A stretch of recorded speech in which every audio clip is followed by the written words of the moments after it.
Um, Stick to your dreams, no matter what. You know what I'm saying? No matter I'm talking if it gets the lowest it's ever been, where you really don't believe in yourself. Because there was a point where I didn't believe in myself. You know what I'm saying? To play the sport, I mean, you put all your faith in God to the point, and you and not just saying you put it in God and He gonna do it. You got to go make it happen too. He's gonna be there over you, watching and help you succeed. So yeah, man, that's probably my biggest thing to say. That just keep going, no matter the struggles and everything. Just keep going.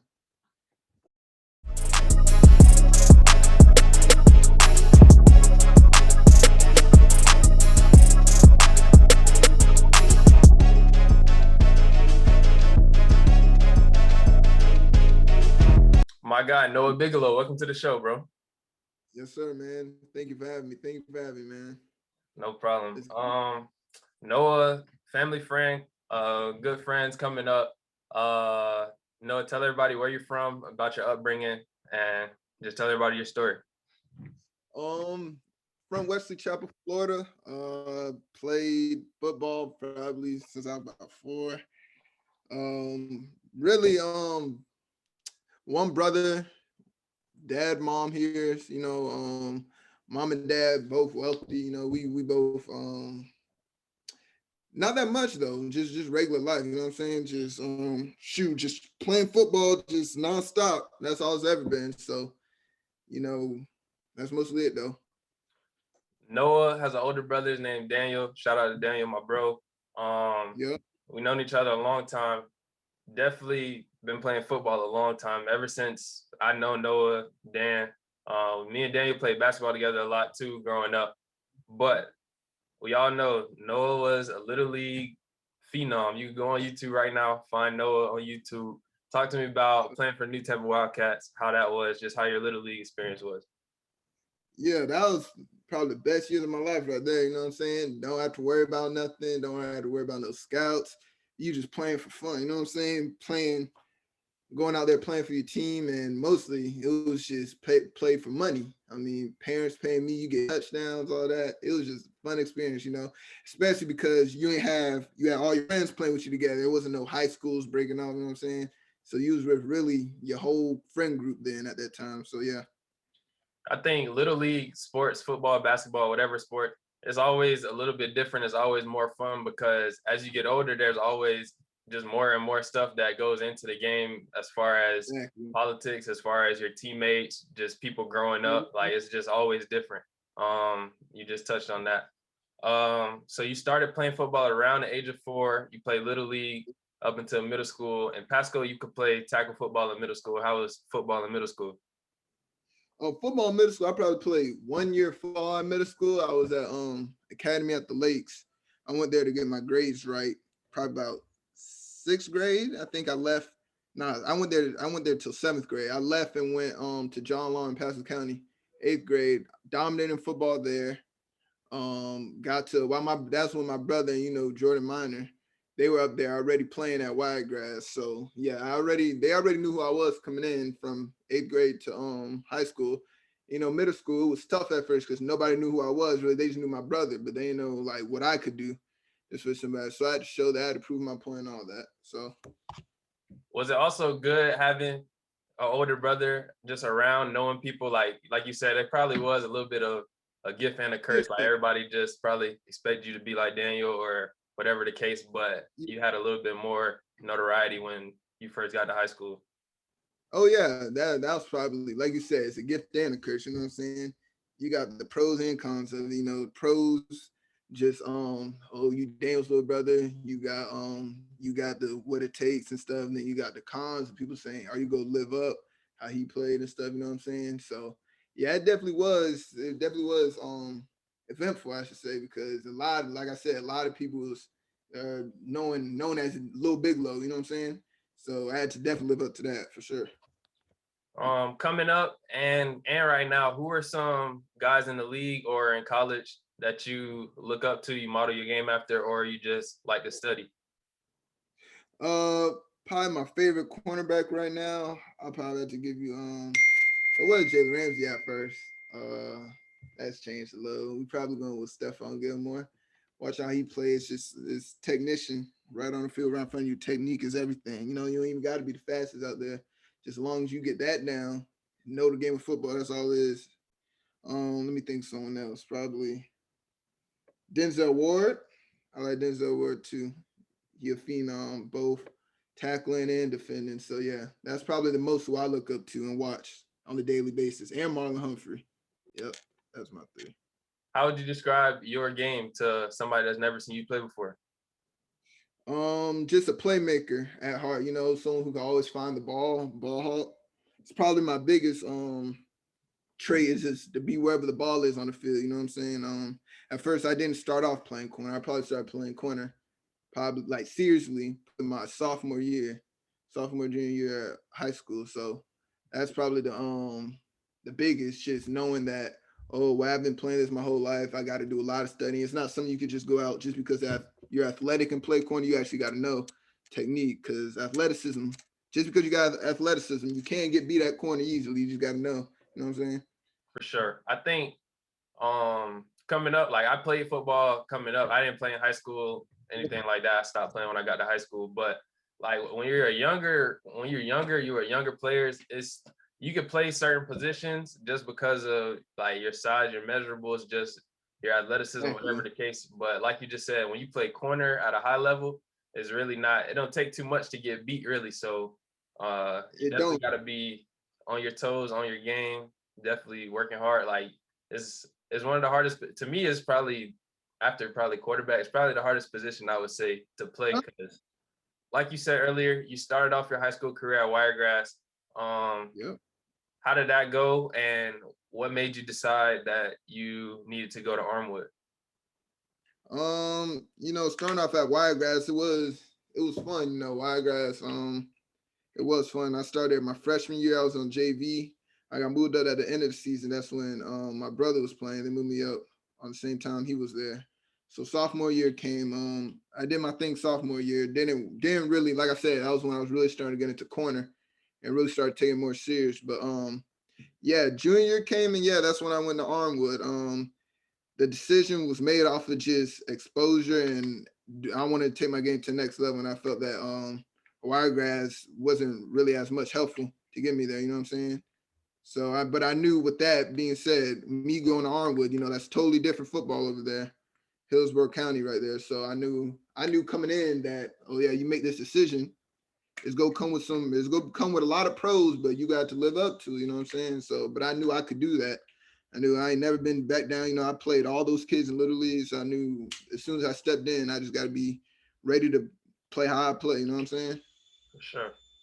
I know because I'm from the area. I played football a little. Yeah. I know, but for somebody that doesn't know, tell me or tell the audience the difference between like what you just said, Pasco County football and Hillsborough County football, the Armwood tradition, just what it means to be a Oh part yeah. of that program. Just give everybody the rundown. Yeah, like you said, Armwood definitely is a tradition. And like I said, going into there, it's not like you going into any other Hillsborough County school. You're going into a dynasty at that point. But yeah, like Pasco County and Hillsborough County, it is, like you said, it is a big difference. And I can say, because I played both. You got matchups every week that's actually got a key and stuff. You know what I'm saying? It is very tough. Hillsborough is very tough. But like I said, for me, it was just something that I'm used to. You know what I'm saying? Playing at Pasco, yeah, it was easy. I was doing my thing there. Okay, now let's go to Hillsborough. Let's step it up a little notch. You know what I'm saying? How quickly did you realize that your game was going to have to elevate, or that it was elevating, just being at Armwood and playing against high level players every day in practice? Because like this year, I wasn't too up to date with high school football in the area, but I already know you guys had other D1 players or college players on the roster, of course. So what was it like? And talk about just some of your teammates, just the whole experience being there. Yeah, going at Armwood, I mean, you're going against 4 stars or 5 stars every day of practice. You know what I'm saying? Then you don't see that everywhere, where you're going against the best of the best. So that's probably what really prepared me the most. Especially, like I said, I was really just starting to get the hang of corner. So me going against those Jai Halls, Charles Montgomery, um, Ezra, all them boys, you know what I'm saying? Just all of them, even the running backs, all somewhere D1 playing college football. So going against that every day, that'll really change you and make you step up your game, you know what I'm saying? It's not like I'm going into something where it's just, oh, well, I can sit back and, yeah, of course I'm gonna get beat, you know what I'm saying? You're going against the best of the best, but I'm gonna get mine too. So that's probably what, like you said, that's probably what really helped me a lot, just playing them boys and getting acclimated to them. I like that. I'm gonna get mine too. That's for sure, and you got to do that. What was your recruiting process like?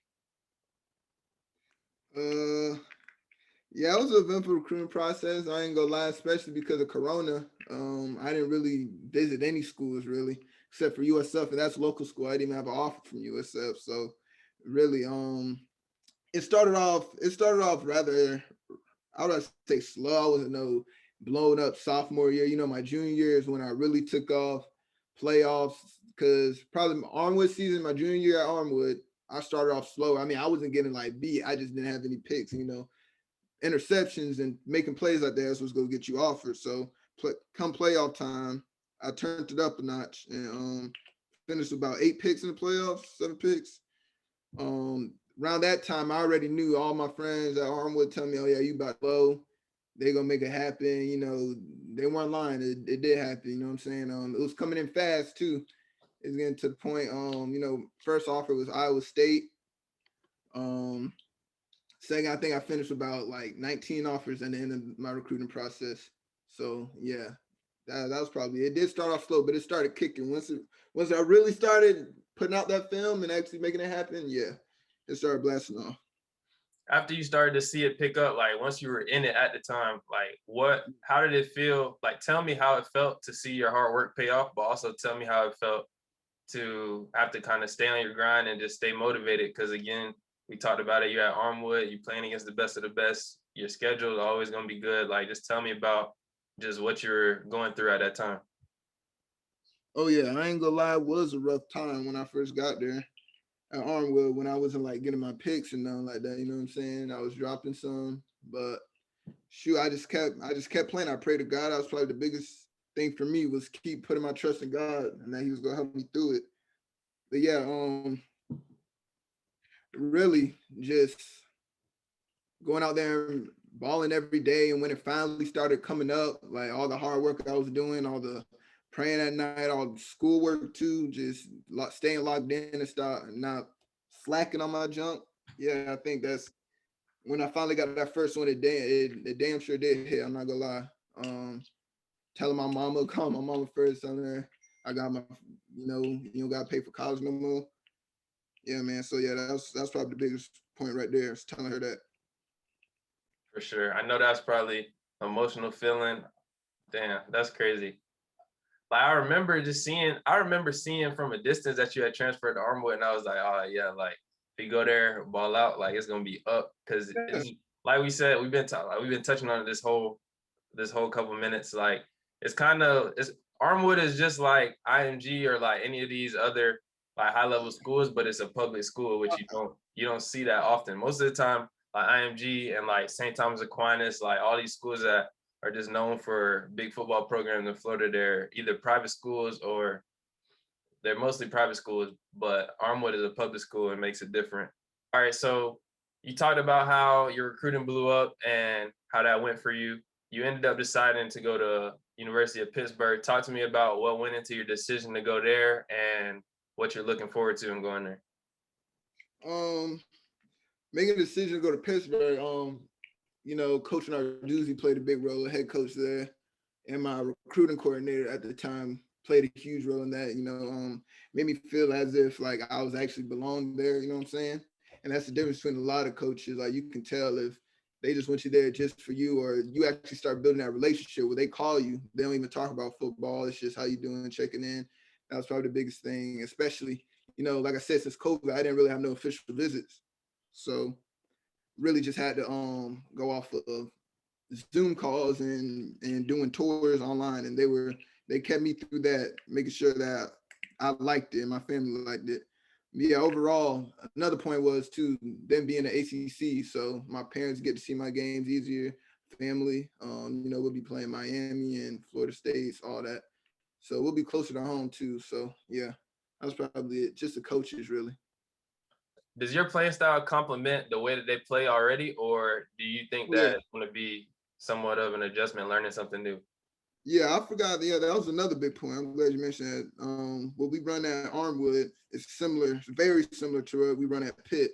So is that cover? We run cover four at Armwood. You know, Pitt's known for their cover four Narduzzi. So yeah, that played a big role too, especially them knowing that I come from that. So that was probably the biggest. So I think I should be good fitting in there. You know, like I said, it's nothing I haven't done. I just need to go out there and do my thing. You know what I'm saying? Yes, sir. You just touched on it. Your family would be able to see you play Pitts in the ACC, playing against Miami, Florida State, teams like that.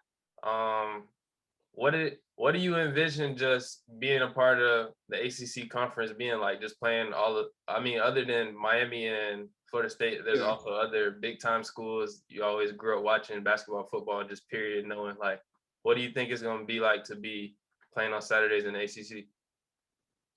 Oh yeah, it's definitely gonna be. I'm telling you, probably first game is gonna be the craziest day of my life. You know what I'm saying? Finally watching all that college football I watch, all the video games I played on college football, and the fact that I'm actually gonna be there, that's probably that's gonna hit. It's gonna hit real hard. You know what I'm saying? Just knowing my hard work that I've done and that it really did come true through all of it. So yeah, that's probably the biggest. You know, going against teams like Duke, Virginia, all them boys. So it's gonna be big. You know what I'm saying? But I'm ready for that. What motivates you to just keep going and keep working hard, keep chasing your dreams, keep doing what you're doing?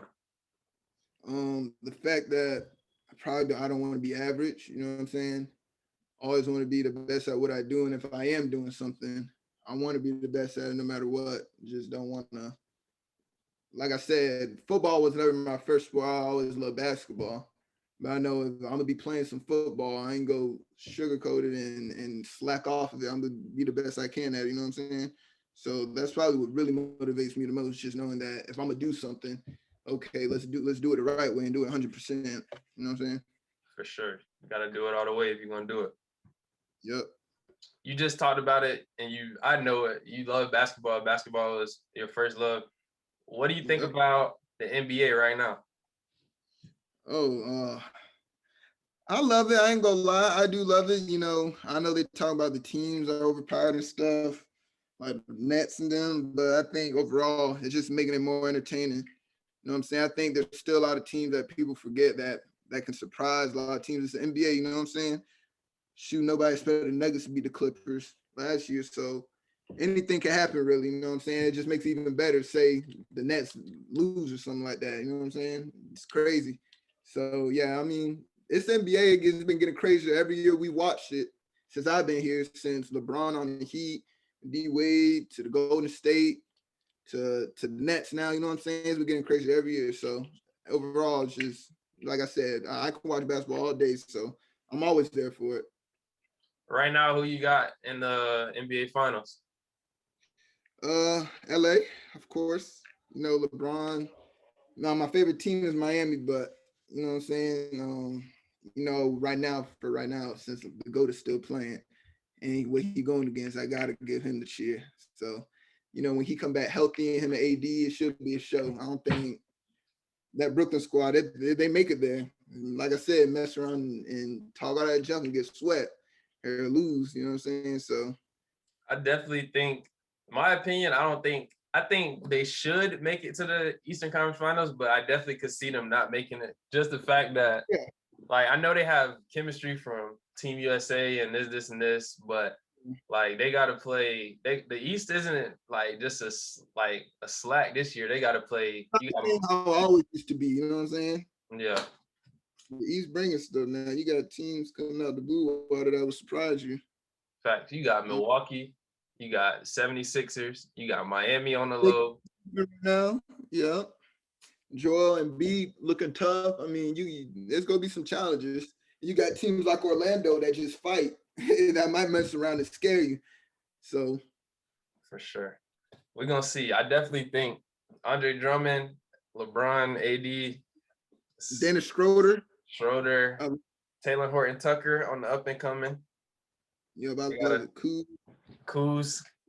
They got So they should Like I said, LeBron and AD resting right now, get as much rest as they need. You know what I'm saying? Just got a smooth sailing to the playoffs until it's go time. You know what I'm saying? For sure. What's the best piece of advice that you would give to somebody that's up and coming? Stick to your dreams no matter what. You know what I'm saying? No matter, I'm talking if it gets the lowest it's ever been where you really don't believe in yourself, because there was a point where I didn't believe in myself, you know what I'm saying, to play the sport. I mean, you put all your faith in God to the point, and you, and not just saying you put it in God and he gonna do it, you got to go make it happen too. He's gonna be there over you watching and help you succeed. So yeah, man, that's probably my biggest thing to say, that just keep going no matter the struggles and everything. Just keep going. I almost forgot to mention, I got to mention it. You see the flag in the back. Yeah, I was gonna say something too. I seen on Snapchat Super Bowl time you was going with the Chiefs. Oh yeah. What was your analysis of the Super Bowl, man? You know, I don't like the Bucks to win. I ain't no Bucks. All them Bucks bandwagon. I know you've been with the Bucks, so I ain't go into that. But you know, I don't really mess with Tom Brady like that. I acknowledge his greatness now. I know he a GOAT, but I don't really mess with him like that. So, you know, I was going with the Chiefs. They did disappoint, but next year it's gonna be the same. It's gonna be the same championship, the Super Bowl. So we'll see, man. We'll see. So you think it's gonna be the Bucks versus the Chiefs again? Oh yeah. Yeah, the regular season, them boys ain't nothing to play with. Now the Bucks might mess around and lose because you know they probably should have lost to them Packers. I mean, you throw about 3 picks in the second half. How you do that is Tom Brady throw 3 picks in the second half and still win. That jump just don't happen. They got it done, man. The Chiefs gonna make it there. They regular season goats, so I ain't worried about that. It's just if your Bucks can get there, man. All right, we're gonna see. We got 22 starters back, so we're gonna see. First time in NFL history. Tell you. Well, who were the most influential people in your life?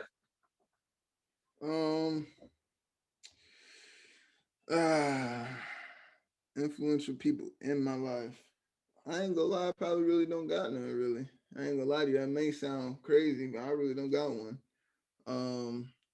Not saying like ain't nobody that I want to be like, you know what I'm saying? Just always want to be myself, because I know when that starts happening, I start looking up to someone that gets me to thinking past something else. So yeah, it's probably, I'll keep it real with you. You know, I ain't gonna lie. It's probably nobody right now. Just focusing on me.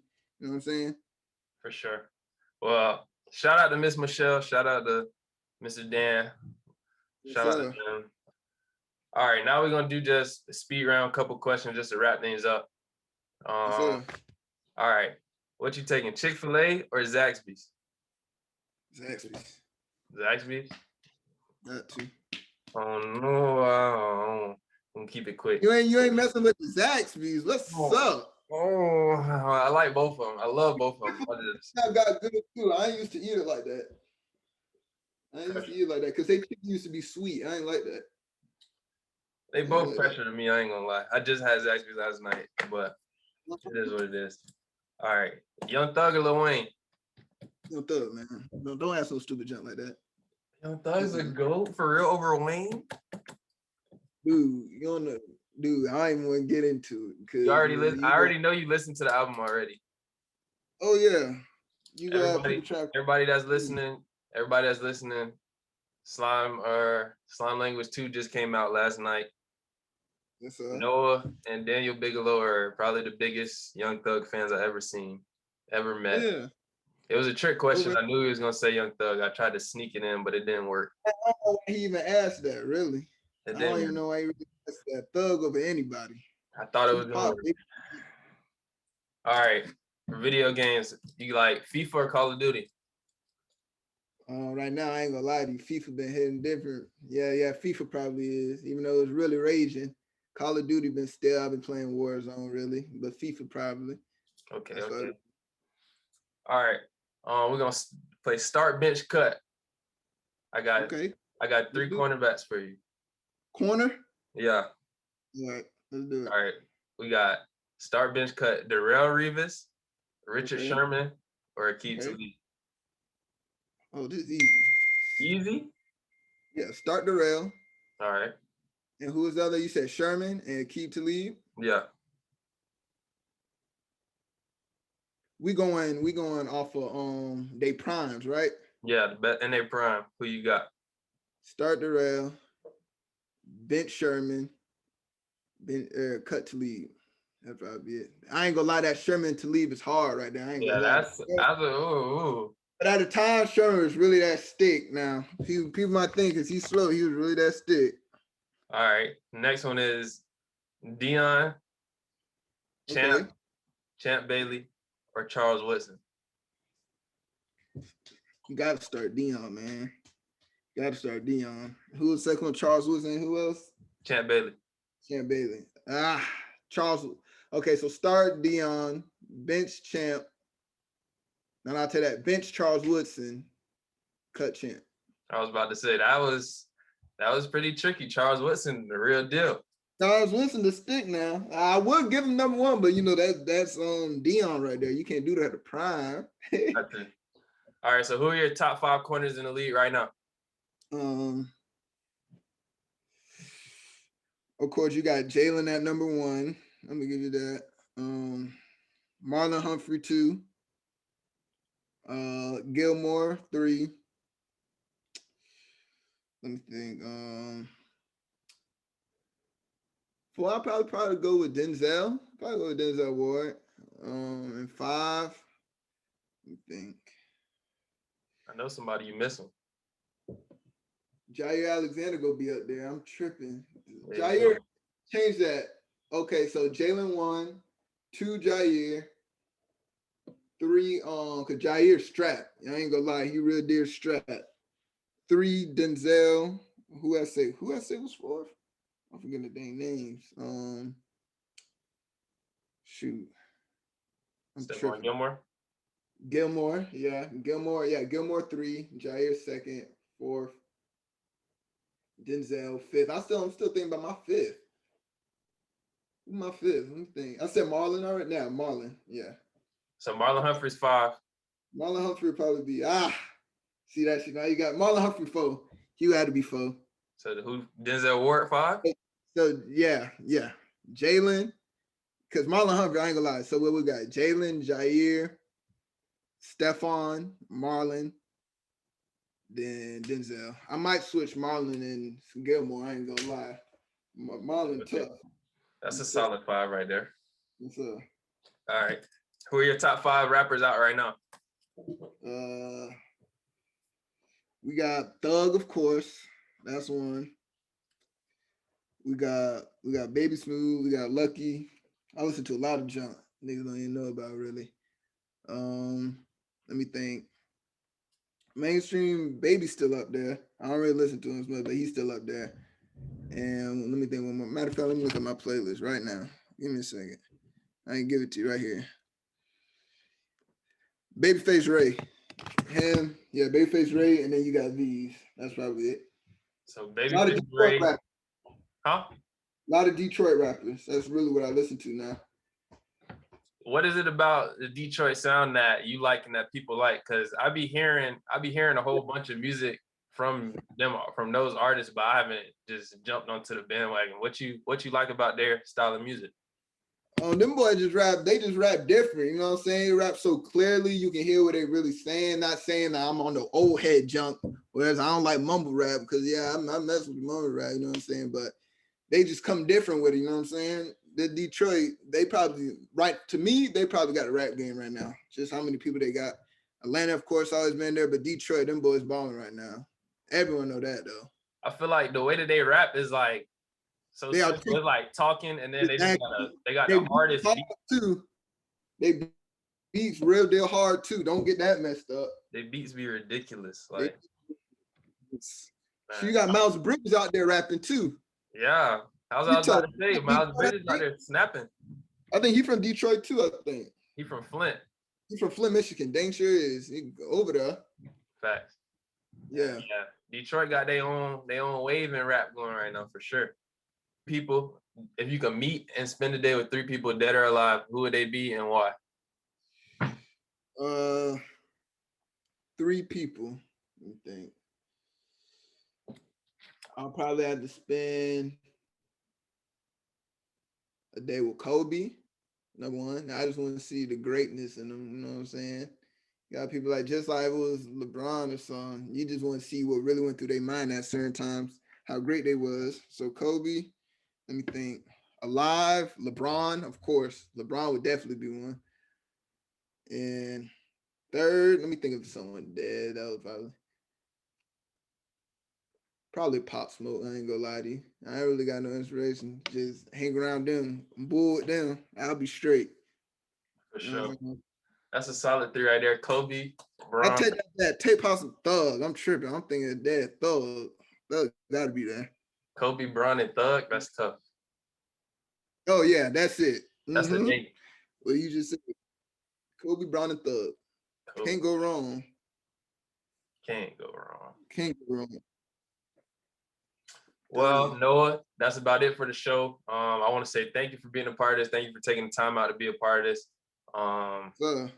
Tell everybody where they can find you, social media. Yep. Instagram, MIA Toonski. Twitter, Randy Biglow, and that's about it, man. All I'm really on, really. So y'all see me on the TV soon. I promise you that. For sure, ski Saturday afternoons, couple years, Sunday afternoons. Noah Biglow. Thank you again for being a part of this, bro. Make sure wherever you tuned into this at, if you're on YouTube, make sure you like, comment, subscribe, and share. If you're listening on podcast platforms, iHeart, Spotify, Apple Podcasts, any of that stuff, make sure you subscribe and leave a rating. Noah Biglow, DJ Henderson Podcast. Thank you. Yes, sir.